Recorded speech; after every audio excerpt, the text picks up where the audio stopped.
Le Club des juristes vient de publier un rapport sur les litiges sériels. Quelles sont les propositions de ce rapport? On en parle tout de suite avec Soraya Amrani Meki, présidente de la commission qui a rendu ce rapport. Soraya Amrani Meki, bonjour. Bonjour. On va revenir sur ce rapport, mais tout d'abord, quelle est l'origine de ce rapport sur les litiges sériels? Alors, l'origine de ce rapport, c'était, on était en 2023 et on se posait la question de la transposition de la directive européenne sur les actions représentatives. Et c'était l'occasion de faire un petit peu un bilan de l'action de groupe. C'est-à-dire qu'on nous avait beaucoup vendu, il y a plus de 10 ans, l'action de groupe comme un vecteur d'efficacité de la justice, un vecteur d'effectivité du droit au juge et donc du droit au droit pour les justiciables, et en même temps un outil de régulation des opérateurs économiques. Donc on nous l'avait vraiment bien vendu. Il se trouve que face au constat d'échec et à cette transposition de la directive, le point de départ était de se dire: est-ce qu'on va enfin avoir une action de groupe efficace, effective, utile, à la fois pour les justiciables et institutions judiciaires? Mais en fait, très rapidement, on s'est rendu compte qu'il fallait étendre le spectre, parce qu'en réalité, ce souci d'effectivité des droits des justiciables nous a amené très rapidement à nous poser la question de la capacité de l'institution judiciaire à répondre à un besoin de justice. Il y a des contentieux de masse qui occupent des juridictions sur tout le territoire national et que l'institution a du mal à gérer. Donc c'était un enjeu important parce que Mm. c'est grosso modo 30 actions de groupe depuis la création, c'est ça? Oui, une trentaine. Il y en a eu 3 qui ont fini par une transaction. On a eu un jugement de responsabilité, mais dans le dossier de la Dépakine, mais qui fait l'objet de recours. Donc finalement, beaucoup de choses, beaucoup de réflexions et finalement peu d'efficacité. Donc on voit que vous dressez un constat assez sévère finalement de l'action de groupe, d'où vos propositions avec ce rapport sur les litiges sériels. Une proposition phare autour du procès pilote, pouvez-vous nous la présenter? Alors, partons du principe que l'action de groupe, même améliorée et très améliorée, ne pourrait pas répondre à ce besoin de justice, on s'est rapidement rendu compte qu'il fallait proposer un autre modèle. Et le modèle que nous proposons, c'est le système du jugement pilote.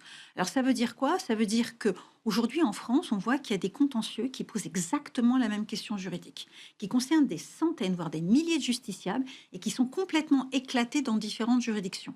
L'objectif, c'est quoi? C'est de reconnaître qu'il y a des contentieux en série, d'identifier les séries, de faire remonter cette série à la Cour de cassation pour qu'elle identifie le cas emblématique, qu'elle décide de la juridiction qui va trancher pour la première fois cette question juridique, avec une procédure adaptée, articulée, accélérée, etc.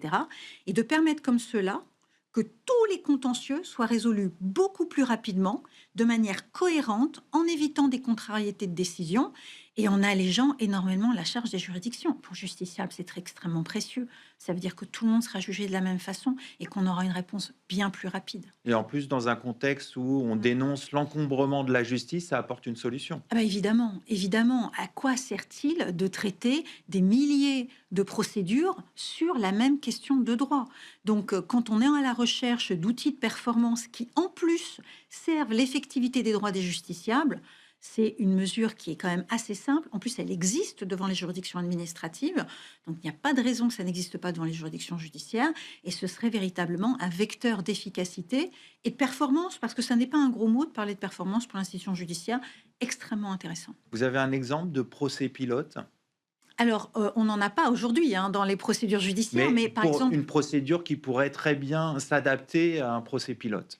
imaginons, alors je ne vais pas citer de nom, mais imaginons un produit défectueux qui serait constaté, que ce soit dans une voiture, une télévision ou autre, et qui pourrait toucher des milliers de consommateurs, plutôt que chacun aille en justice séparément, parfois pour des intérêts modiques, donc finalement ils ne vont pas en justice, soit qu'ils y aillent, mais avec des contentieux éclatés, avoir une décision pour dire la personne n'est pas responsable, on s'arrête là, la personne est responsable, bien dans ce cas-là, que fait-on?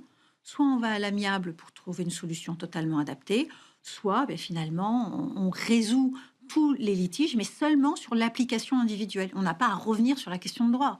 C'est quand même extrêmement précieux. Alors, autre proposition intéressante, c'est l'encadrement du tiers financeur. Concrètement, comment ça se passerait? Alors, il se trouve que les tiers financeurs ont toujours existé en matière d'arbitrage et ils existent en droit français. Ce n'est pas une nouveauté. Et c'est D'ailleurs, une bonne chose. Nous ne sommes absolument pas contre le tiers-financement. C'est une bonne chose. Ça peut aussi être un vecteur d'accès à la justice. Simplement, l'Union européenne nous invite à encadrer les tiers financeurs parce qu'en fait, un tiers financeur mise sur une action et se rémunère en prenant un pourcentage du résultat obtenu dans l'action en justice. C'est normal, c'est un Bien service sûr. offert et ils sont rétribués.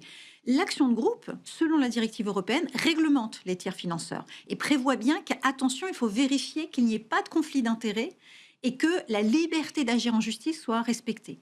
La difficulté, c'est que c'est réglementé pour l'action de groupe. Il nous semble pas suffisamment. On pourrait réfléchir notamment à un plafond de pourcentage de rémunération pour préserver le droit aux droits des justiciables. Quel niveau? Alors, en Europe, les taux sont très variables. En Allemagne, c'est 10%. Alors, il ne faut pas non plus que ça empêche de financer des actions en justice en Bien France. Et sûr. c'est là l'équilibre délicat.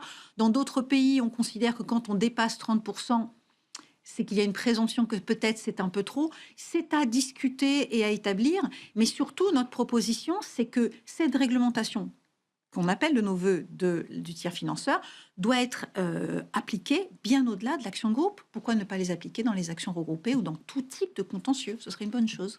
Alors, il y a un sujet aussi intéressant dans votre rapport. On parle beaucoup d'intelligence artificielle et vous préconisez d'utiliser l'intelligence artificielle pour identifier les séries. Oui. Comment? Alors d'abord, il faut bien insister sur le fait que l'intelligence artificielle est un outil qui n'est pas neutre et qu'il fait l'objet d'une réglementation européenne, hein. Donc l'intelligence artificielle ne doit pas entrer dans la décision des juges, parce que là, c'est une question d'état de droit et de démocratie. En revanche, l'intelligence artificielle utilisée à bon escient pour l'administration de la justice, c'est assez extraordinaire.